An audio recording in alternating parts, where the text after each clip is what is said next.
livra a minha alma.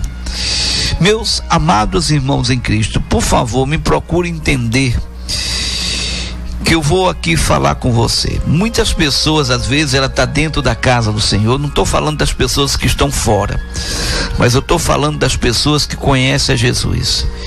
E muitas delas procuram os doutores da doença da alma para buscar ele. Qual é o princípio dos doutores da doença da alma? Pastor Paulo, que princípio é esse? O que é que um doutor da doença da alma faz com a pessoa? O que é que um psicanalista, um psicólogo, um psiquiatra, nem por aí vai, qual é a base deles? É o quê? É o diálogo, ele incentiva a pessoa a falar, pastor. Abrir o coração a falar, né? Então, o que eu vejo dentro da igreja de Cristo é muita gente doente da alma por um simples fato: ele não consegue ter um bom relacionamento com o Senhor Deus. Ele não consegue entender que Deus está vivo. Quantas pessoas, pastores, que nós estamos aqui, quantas pessoas chegaram para nós e o que nós fizemos por ela foi tão somente emprestar o nosso ouvido, só ouvir, olhar para ela, dar atenção para ela. Ela começa a falar, ela fala. Daqui a pouco ela olha para nós, já abre um sorriso. Aí a gente lembra de quem? Ana. Sim. Ana chegou angustiada, triste, amargurada, atribulada de espírito, né? Chegou cabisbaixa, com a alma triste. Abriu o coração, falou, ele pensou que ela estava embriagada. Ela contou a situação. Quando a gente vê lá no final, ela já saiu o quê? Já não estava mais triste. O semblante dela já não era de tristeza. Já comia. Isso, mas tudo por quê? Porque ela abriu o coração. Então a mesma coisa, irmão, a gente tem que e às vezes a culpa pode ser até nossa, por a gente não ensinar essas pessoas a realmente abrir o coração para Deus. Aí vamos ao princípio: clama a mim e responder-te-ei. Por quê? Porque ouve. Vinde a mim todos que estáis cansados, sobrecarregados, que eu vos aliviarei. Tomai sobre vós o meu jugo, aprendei de mim que sou manso e humilde de coração, e encontrarei descanso para a alma, porque o jugo é suave e o fardo é leve. Aí a gente lembra do Salmo 50, versículo 15: invoca-me no dia da angústia, eu te livrarei e tu me glorificarás. Mas se a pessoa invocar, Davi, Salmo 18:3, ele declarava, né? Invocarei o nome do Senhor, que é digno de louvor, e ficarei livre dos meus inimigos. 1 de Pedro 5:7, ele diz: lançando sobre vós a vossa ansiedade, porque eu tenho cuidado de quem? De vós. Então a gente vê que às vezes nos falta fazer esse princípio bíblico. Não estou dizendo que não seja necessário, por favor, os doutores da alma, tá? São necessários sim, vocês são autoridades constituídas por Deus, mas o que eu estou falando é o seguinte: é que para muitas pessoas da fé cristã que professam o Senhor, tem faltado para ele abrir o coração para Deus, colocar tudo diante do Senhor. E o princípio que esse salmista faz: então invoquei o nome do Senhor, dizendo: ó Senhor, livra a minha alma. Ele é o socorro bem presente em que hora? Da angústia, da tribulação. Deus quer ajudar. Deus não quer o melhor, não quer o pior. Aí veja só, versículo 5, qual é a primeira constatação dele? Piedoso é o Senhor. E o que mais? Injusto. O nosso Deus tem misericórdia. 6, o Senhor guarda ao simples. A pessoa tem que ser simples. A pessoa pode esconder tudo de quem quiser, mas de Deus ninguém esconde. Aí a gente lembra daquela mulher que há 12 anos tinha um fluxo de sangue. Ela chegou perante o Senhor Jesus e contou toda a verdade. Então, o que tem faltado para princípios e o que tem faltado para nós é justamente isso: é dizer a essas pessoas que ela tem que abrir o coração para Deus, para que ela fale toda a verdade para o Senhor, para que o Senhor possa tratá-la. Aquele que confessa e deixa, alcança do Senhor a misericórdia. Ele é fiel e justo para nos perdoar. Mas ele é fiel e justo para nos perdoar quem? Quem confessa. Aquele que confessa, aquele que abre o coração, aquele que busca. Aí a gente tem na Bíblia uma história, tantas outras, mas uma história marcante: José. Olha a história de José. José tinha tudo para ser um depressivo profundo, porque foi vendido pelos próprios irmãos, foi para a casa de Potifar, deu o melhor para Potifar, cuidou de tudo. A mulher veio, ele não quis coisa com a mulher, com temor a Deus, honrando o seu Senhor, foi injustiçado, foi para a cadeia, para a prisão. Então José tinha tudo, mas o que é que a gente vê? No primeiro filho que ele nasce, ele coloca o nome do filho, que diz: Deus me fez o quê? Esquecer. Quer dizer, a gente vê José depois tendo um encontro com os irmãos, e a gente não vê nele nenhuma o quê? Vingança, nenhum vestígio de rancor, de raiva, de ira, de querer se vingar. Aí a gente vê um homem tratado por Deus. A gente lembra de outra história, Estevão, primeiro mártir da igreja. Estevão, o que ele fez de errado? Verdade. Cheio de fé, né? Cheio do Espírito Santo, pregou Jesus, levou as pessoas a serem confrontadas com aquilo que elas fizeram de errado. Então Estevão foi apedrejado, mas só que Estevão teve uma visão celestial, viu os céus abertos, viu aquele que estava assentado à direita de Deus Pai, que é Jesus, em pé. Ora, quando o ser humano se levanta para tomar atitude, uma decisão. Mas só o que é que Estevão falou? Não lhe imputes este pecado. E o que foi que aconteceu? Jesus estava em pé. Você vê que Jesus toma uma providência. Jesus resplandeceu a luz. João 8,12, ele é a luz do mundo. Saulo ficou cego, não conseguiu enxergar mais nada, e ele disse: Saulo, Saulo, por que me persegues? Duro para ti recalcitar contra os aguilhões. Saulo se arrependeu, Saulo se converteu. Mas o que foi que Jesus disse? Esse daqui vai provar o que é se levar o meu nome. Paulo foi chicoteado, apedrejado, preso. Paulo passou por poucas e boas, né? Paulo, assim, todo salário do pecado, irmão, para todo pecado existe o quê? A consequência do pecado. Paulo sofreu a consequência do pecado, né? Então a gente tem que entender justamente isso.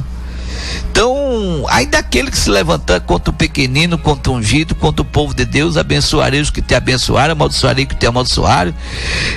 A palavra do Senhor diz que a vingança pertence a quem? A Deus, né? Jesus falou para os discípulos: vós não sabeis de que espírito sois, né? Por aí vai.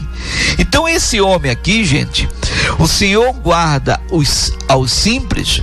Por favor, pastor Paulo, leia aí para nós o final do versículo 6. O Senhor guarda aos simples, fui abatido, mas ele... Então o senhor está desclassificado, porque essa sua Bíblia aí está meio arrabujada. Vamos aí, pastor Gracindo, fala aí no que está escrito aí.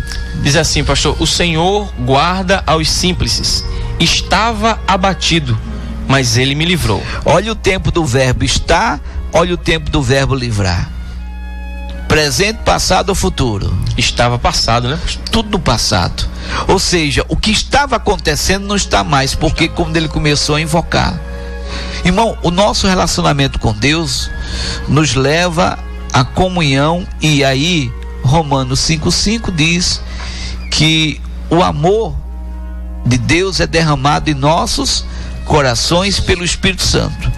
Quando o amor de Deus é derramado, a gente se enche do Espírito Santo, e o Espírito Santo nos traz o fruto. O fruto do Espírito Santo é como uma laranja, é um fruto, mas dividido em vários gomos, vários bagos. E o fruto do Espírito Santo é o que? Amor, paz, alegria, longanimidade, a paciência para suportar as afrontas, benignidade, o ato de fazer o bem sem importar a quem, a bondade, a fidelidade, a mansidão e o domínio próprio. Então, o que é que nós estamos vendo aqui? O Espírito de Deus agindo na vida desse homem. Esse homem que estava com cordas da morte cercando ele, com a angústia do inferno se apoderando dele, ele encontrou aperto, ele encontrou o quê? Tristeza.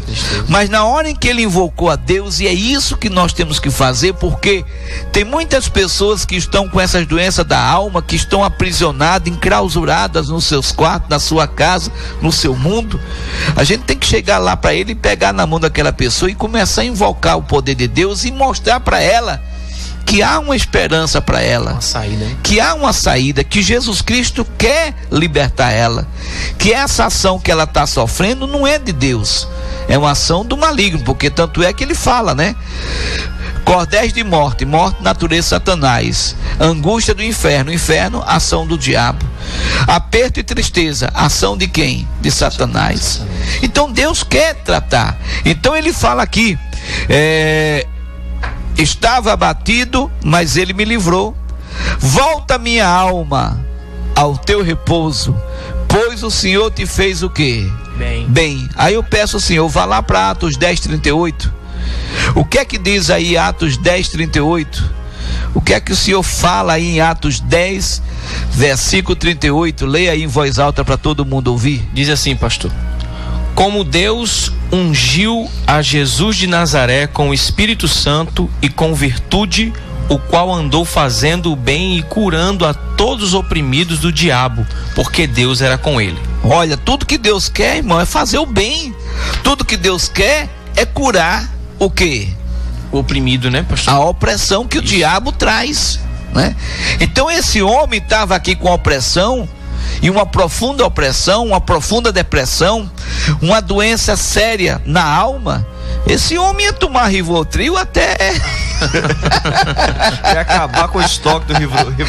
Ele ia ser tajado preto, meu irmão, que o cara, quer dizer, mas o que é que faz um Rivotril da vida? Tira você da consciência. É verdade. E o que é que faz uma droga? O que é que faz o álcool?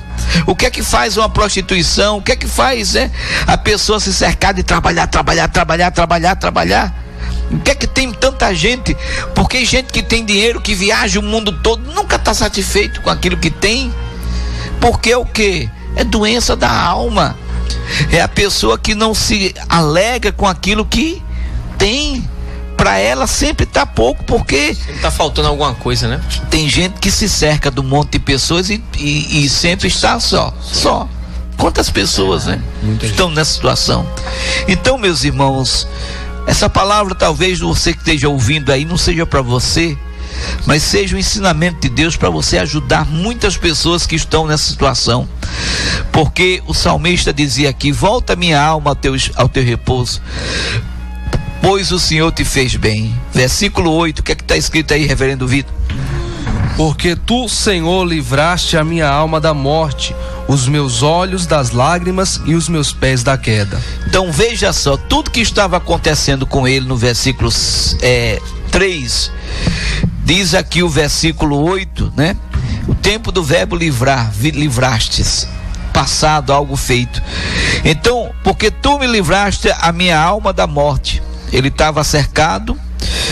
Os meus olhos de quê? Das lágrimas. Tristeza alega as lágrimas, né? E o que é que nós temos na palavra do Senhor? No Salmo diz que o Senhor tem um odre que recolhe todas as nossas lágrimas. O que é que nós aprendemos? Eu acho que é Apocalipse 5, vê lá por favor, versículo 8 ou versículo 9, que a palavra do Senhor diz para nós que as nossas orações são recolhidas em salvas de ouro, que é sacolas de ouro, e são para Deus como aroma suave, né? Como um cheiro suave, é o incenso, né? Versículo 8, leia aí pra gente aí, por favor. E havendo tomado o livro, os 4 animais e os 24 anciões prostraram-se diante do Cordeiro, tendo todos eles harpas e salvas de ouro cheias de incenso, que são as orações dos santos. Então, irmãos, invoca-me, né? Invoquei o nome do Senhor, é oração, é você dialogar. Uma oração, um diálogo, é uma conversa franca com o seu Deus, né? Então, porque tu, Senhor, livraste a minha alma da morte, os meus olhos das lágrimas, os meus pés da queda. Aí, versículo 9, o que é que diz aí, pastor Gracindo? Andarei perante a face do Senhor, na terra dos viventes. E o que é que diz aí, versículo 10, o que é que diz aí, pastor Paulo? Criei, por isso falei, estive muito aflito. Então vamos aí, versículo 9, andarei perante a face do Senhor. O salmista sabia que a vitória dele estava em comunhão com quem? Com Deus. Na terra dos viventes. Ele não queria mais nada com a morte, ele queria com os vivos. Versículo 10, criei, acreditei, por isso falei. Quem acredita, abre o coração para quem? Para Deus. Fala com Deus. E aí, o verbo estar, mais uma vez, presente, passado ou futuro, pastor Paulo? O verbo estar, creio, por isso falei, estive muito aflito. Esteve, né, pastor? Passado, né? Ele era uma pessoa que estava apertado e triste, porque cordéis da morte cercava ela, porque a angústia do inferno estava se apoderando dele. Mas agora ele era uma pessoa que acreditou, por isso falou, esteve muito aflito, não estava mais. Toda aquela aflição que ele estava, Deus o libertou, Deus tirou. Então, meu amado, minha amada, esta é a receita que nós temos que dar. Aí, pastor Gracindo, lê pra gente o versículo 1 do Salmo 116. Pastor Paulo, lê o versículo 2 do Salmo 116. O que é que está escrito? Diz assim, pastor: amo ao Senhor, porque Ele ouviu a minha voz e a minha súplica. Porque inclinou para mim os seus ouvidos, portanto invocá-lo-ei enquanto viver. Queridos, todos vocês podem amar a Deus, porque Ele vai ouvir a sua voz, Ele vai ouvir a sua súplica, porque o princípio é: clama a mim, responder-te-ei. Ninguém responde se não ouvir. E Ele diz: porque inclinou para mim os seus ouvidos. Deus está pronto para te ouvir. Portanto, invocá-lo-ei enquanto viver. Todas as vezes que você precisar de ajuda, pode invocar, pode clamar, que Deus sempre nos ajuda. Não é isso, pastor Gracindo? Verdade, pastor. A Bíblia Sagrada, o Senhor citou várias passagens aqui onde o Senhor busca e fala para nós irmos até Ele. Inclusive eu lembrei até do que diz a palavra de Deus: achegai-vos a mim e eu achegarei a vós. Quando Ele se achega, quando nós se achegamos a Deus, aí sim Ele se achega a nós, pastor. Pastor Paulo, não importa a luta que essa pessoa esteja enfrentando na alma dela, mas na hora que ela abrir o coração para Deus, o milagre acontece e ela é liberta, não é isso, pastor? Com certeza, pastor. O senhor começou a pregar aqui a respeito dessa palavra. Eu comecei a lembrar de Jonas, eu comecei a lembrar de Elias. Falando de Jonas, Jonas estava lá dentro das entranhas do peixe, e lá de dentro ele invocou o nome do Senhor. E quando ele invocou o nome do Senhor, pastor, o Senhor Deus falou ao peixe, o peixe foi lá na praia e vomitou Jonas. É só você invocar o nome do Senhor, meu amigo. O Senhor Deus irá dar a ordem e o milagre irá acontecer. Reverendo Vitor, se abrimos o coração para Deus, o milagre acontece, não é isso? Com certeza, pastor. Assim como Jó, também um outro relato bíblico onde nós percebemos alguém que sofreu muito, porém Jó tinha uma certeza no seu coração: o meu Redentor vive e se levantará sobre a terra, pastor. E agora